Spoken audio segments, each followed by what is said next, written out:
ఈయనను ముట్టుకోలేదు, ఈయనెళ్ళి వాళ్ళని ముట్టుకోలేదు. కానీ మాట మాత్రం సెలవిస్తే స్వస్థత జరుగుతుంది అని చూపించడానికి దేవుడి యొక్క గొప్ప కార్యం చేశాడు.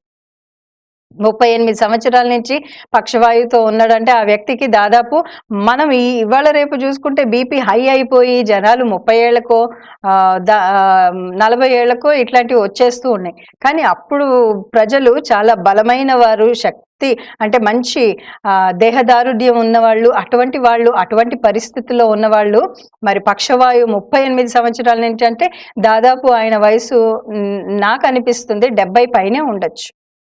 70 ఏళ్ళకి 80 ఏళ్ళకి దాదాపు అంత ఉండొచ్చు అని నేను అనుకుంటున్నాను. ఎందుకంటే యేసుప్రభు పుట్టక ముందు నుంచే ఆ వ్యక్తి అక్కడ పడుకొని ఉన్నాడు. అంటే దేవుడి ప్లాన్ ఎట్లా ఉంటది చూడండి మన విషయంలో. యేసుప్రభు పుట్టక ముందే ఆ వ్యక్తి 5 సంవత్సరాల ముందు నుంచి అక్కడ పడుకొని ఉన్నాడు. ఆ యొక్క బెతెస్దా కోనేరు దగ్గర ఉన్నాడు.